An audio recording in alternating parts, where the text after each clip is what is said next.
Picture a room full of smart people. Not average people, not randomly selected people off the street. We are talking about people who have spent years, sometimes decades, sharpening their minds. People who debate ideas for a living. People who, if you asked them on any ordinary Tuesday whether they were capable of making a catastrophically stupid decision as a group, would laugh a little and say no. Probably not. Not us. And then they would go right back into that room and make one. This is one of the most unsettling things about human intelligence. It does not protect you from what happens when you put it in a group. In fact, sometimes the smarter the room, the worse the outcome. Not in spite of the intelligence inside it, because of it. Let us talk about how this happens, and why it keeps happening. And why, if you are sitting in a room right now thinking, that could never be us, that thought itself might be the first warning sign. It starts with something that feels good. You are part of a group. Maybe it is a company. Maybe it is a government cabinet. Maybe it is a classroom of graduate students, a hospital board, a startup team, a military committee. Whatever it is, the group has a shared identity, a sense of purpose, a feeling that the people in this room are, broadly speaking, on the same team, pointing in the same direction, and reasonably smart. That feeling is not a problem. That feeling is actually nice. It is one of the things that makes groups functional at all. Shared identity is the glue that turns a collection of strangers into something that can coordinate and build and achieve. But here is where it gets interesting. That same glue, under certain conditions, starts to act less like glue and more like a blindfold.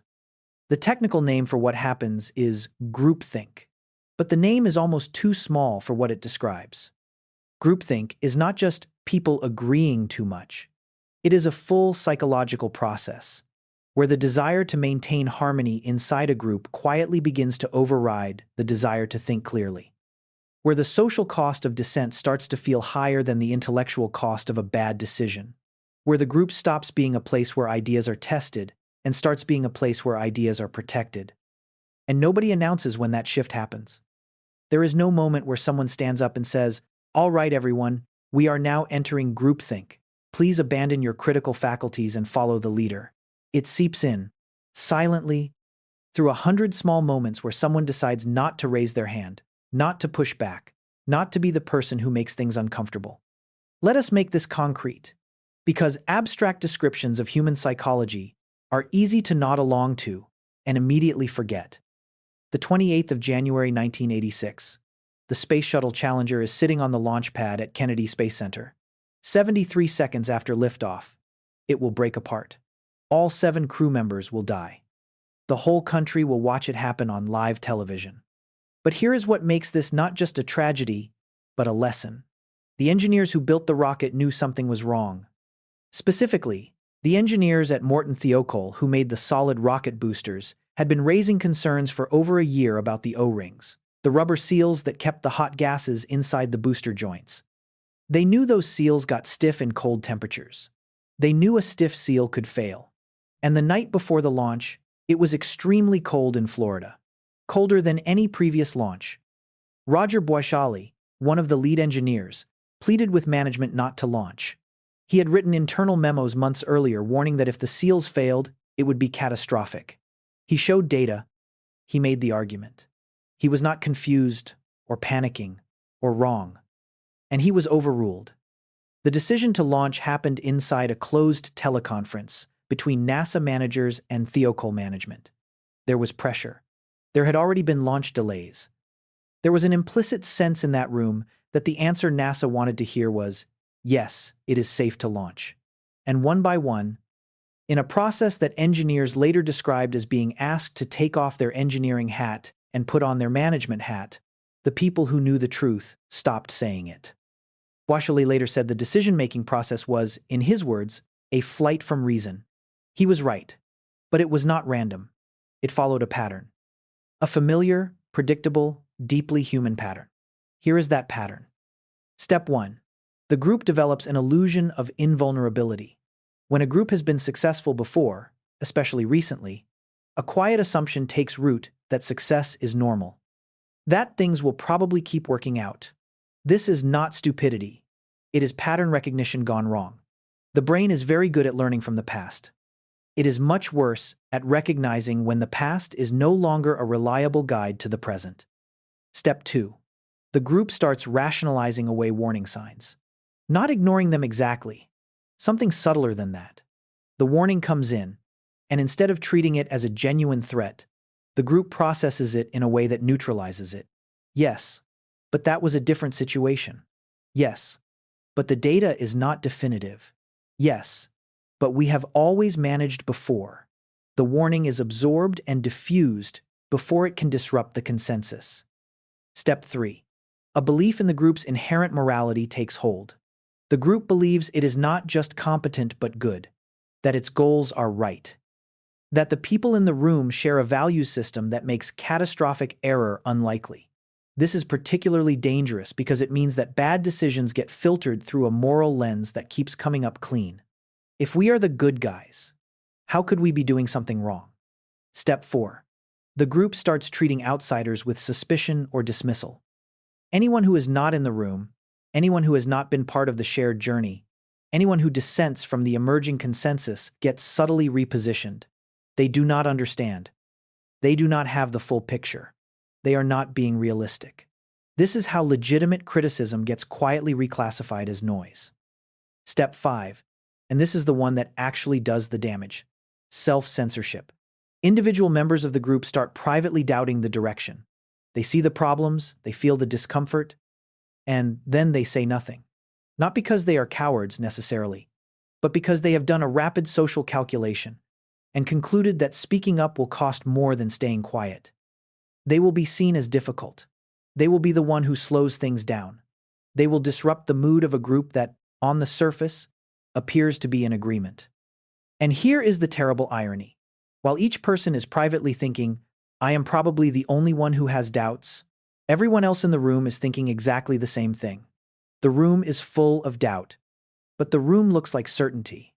And because everyone is waiting for someone else to break first, nobody does. That collective silence gets mistaken for collective agreement, which reinforces the illusion that the consensus is real, which makes it even harder for the next person to speak up. The group has now constructed a reality that does not match the actual reality. And it did it entirely by itself, with no outside interference, using the social intelligence that is supposed to make humans better than animals. You might be thinking, okay, but surely this only happens in extreme cases. High-pressure environments, government decisions, life or death situations where emotions run hot. It does not. It happens in product meetings where everyone can see the feature is broken but nobody wants to be the one who delays the launch. It happens in classrooms where the professor has clearly misunderstood a concept, but the students who know better say nothing because they do not want to embarrass anyone. It happens in families where everyone can see that a plan is falling apart, but the person driving the plan is someone you love, so you let it fall. It happens in friend groups, where someone in the group is doing something destructive, but calling it out would break the social contract, so you watch. It happens in hospitals, in courtrooms, in boardrooms, in bedrooms, anywhere that people have something to lose by disagreeing and something to gain by going along. The scale changes. The underlying mechanism does not. So what actually makes a group vulnerable to this? Because not all groups collapse this way. Some groups, somehow, manage to stay honest with themselves even when it is painful. What is the difference? The single biggest factor is the leader. This is both obvious and underappreciated. When a leader comes into a room with the answer already decided, when a leader signals, even subtly, what conclusion they want the group to reach, the group almost always reaches it. Not because everyone in the room is a coward, but because humans are exquisitely sensitive to social hierarchy, and when the person at the top of the hierarchy has already leaned in a direction, going the other way requires an amount of social courage that most people, under most conditions, simply do not have. The leader does not even have to be aggressive about it. They do not have to punish dissent. They just have to make their preference known, and the room will tilt toward that preference, like a ship shifting ballast. It is gravitational. Which means if you are a leader who wants an honest room, you have to actively fight this. You have to withhold your opinion. You have to explicitly invite disagreement. You have to make it socially safe, even rewarding, to tell you things you do not want to hear. And then you have to respond to those things in a way that proves the safety was real, not just a performance. This is genuinely hard. Not because leaders are bad people, but because leaders are also human. They also have preferences. They also have egos. They also have a natural desire to be agreed with, to be validated, to be right. The skills that get people into leadership positions are often the exact skills that make them dangerous in a closed room with a big decision on the table. The second factor is homogeneity. A group where everyone comes from the same background, was trained in the same tradition, rose through the same system, and shares the same basic assumptions about how the world works is a group that has collectively outsourced its critical thinking to a single worldview. When everyone thinks the same way, the group loses access to the most valuable thing a group can have: the perspective that nobody in the room has considered. This is not just about race or gender or the kinds of diversity that are easy to point at. It is cognitive diversity. It is diversity of experience. It is having someone in the room who grew up poor when everyone else grew up comfortable, who failed badly when everyone else succeeded steadily, who comes from a culture where the thing you are about to do is seen as disastrous, when everyone else comes from a culture where it looks obviously fine. That person feels, in most group settings, like an inconvenience. They slow things down. They raise questions that feel tangential. They do not share the easy shorthand that everyone else uses. They are also, often, the most valuable person in the room. And groups that have learned to treat inconvenient perspectives as assets instead of friction are groups that survive the decisions that kill everyone else. The third factor is time pressure. Groupthink thrives under urgency. When a decision needs to happen now, when there is no time for deliberation, when delay feels like failure, the social cost of dissent skyrockets. You are not just being difficult. You are slowing everything down. You are the reason we are going to miss the deadline, lose the contract, miss the launch window, look weak to our enemies. This is why so many catastrophically bad decisions in history happened fast. The urgency was real, but the urgency was also, frequently, manufactured or exaggerated. The group convinced itself that it had no time to doubt, and the absence of doubt was then mistaken for confidence. There is a version of this that is almost like a drug. The energy of a group moving fast in one direction is intoxicating. It feels like momentum. It feels like winning. Slowing down to ask hard questions feels like going against the current, like being the person who pumps the brakes on something exciting. And in the moment, almost nobody wants to be that person. Until the thing crashes. And then everyone wonders why nobody said anything. Let us go back to the room of smart people. Here is what makes the smart ones particularly vulnerable in a specific way. Intelligence, in a group setting, does not just help you think. It helps you justify. A smart person who has already decided what they want to believe is significantly better at constructing arguments for that belief than a less smart person. They can find the data that supports the conclusion. They can anticipate and deflect the counter-arguments. They can build an elaborate, internally consistent, impressively reasoned case for the thing they wanted to do anyway. This is sometimes called motivated reasoning, but in a group context, it is more dangerous than that, because smart groups can build motivated reasoning structures that are collectively so sophisticated that they genuinely fool themselves. The argument does not feel like a justification, it feels like logic, it feels like rigor. The group looks at its own reasoning and sees quality, because the quality of the reasoning is real, even if the conclusion is wrong. This is why some of the worst decisions in human history were made by highly credentialed, highly educated, thoroughly thoughtful people who were absolutely convinced, in the moment, that they were right. The intelligence was not fake. The rigor was not fake. But it had been pointed at the wrong thing. Instead of pointing outward at reality, it had been turned inward to protect a conclusion that was already socially decided. So what do you do? Because this is not an abstract problem. You are in groups. Right now, probably several. And at some point, some of those groups are going to face a decision that matters. And the same forces that pulled those theocol engineers away from the truth are waiting, patiently, inside every group you have ever been part of. The first thing is the hardest thing. You have to actually want to hear the bad news. Not perform wanting to hear it. Not say you have an open door and then visibly deflate when someone walks through it with a problem. Actually want it. Actually treat the person who tells you something is broken as more valuable than the person who tells you everything is fine. This sounds obvious. Almost nobody does it consistently. Because bad news is uncomfortable, and humans are very good at creating environments that reduce their discomfort. And over time, those environments become echo chambers. The second thing is to deliberately slow down before a decision feels final. Not after, before. When the group still thinks it might change direction. Because once a group has publicly committed to a direction, the social cost of reversing course compounds with every passing hour. Decisions are much easier to revisit when they are still tentative than when they have become part of the group's identity. The third thing is to assign someone, specifically, to argue the other side. Not as a performance, as a real job. Someone whose explicit role is to find every reason the plan might fail, every assumption that might be wrong, every piece of evidence that contradicts the consensus view.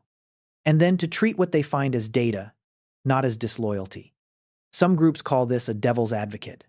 The best ones treat it like a structural feature of how they make decisions, not something they remember to do when they are feeling unusually careful. The fourth thing is to make it psychologically safe to be wrong in public. Not just to disagree, but to be wrong. To have raised a concern that turned out to be nothing. To have slowed the group down and then been shown that the slowdown was unnecessary. If the only way to stay safe in a group is to be right every time you speak up, people will stop speaking up. The cost is too high. You have to make the process of raising doubts rewarding even when the doubts turn out to be unwarranted. None of this is easy, and none of this is guaranteed to work. Because groupthink is not a bug in human social behavior. It is a feature.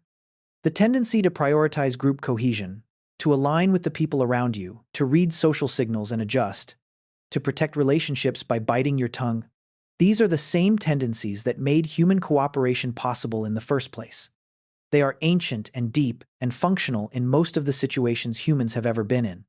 The problem is that in certain kinds of rooms, making certain kinds of decisions, these features become catastrophic liabilities. The very thing that makes you good at being a social animal makes you bad at being a critical thinker in a group with a strong consensus. Which means the solution is not to stop being social. It is to build deliberate structures that slow down the social machinery at exactly the moments when it would otherwise run away with you. The groups that survive are not the ones whose members happen to be braver or smarter than everyone else. They are the ones that built systems to protect clear thinking from social pressure. That treated doubt as information rather than disloyalty. That understood, at some deep structural level, that the most dangerous place to trust your instincts is in a room full of people who all have the same instincts as you. We go back to where we started. A room full of smart people. They are still in there. The meeting is still going on. Someone in that room has a doubt. Maybe several people do. They are each running the calculation, each wondering if they should say something, each glancing around at the confident faces of their colleagues and deciding that probably it is just them, probably everyone else has already thought this through, probably this is not the moment. The doubt stays quiet. The decision gets made. And in a week, or a month, or a year, when the thing falls apart in exactly the way the doubt was pointing at, everyone in that room will have the same thought at the same moment. Why did nobody say anything? The answer is, they all did.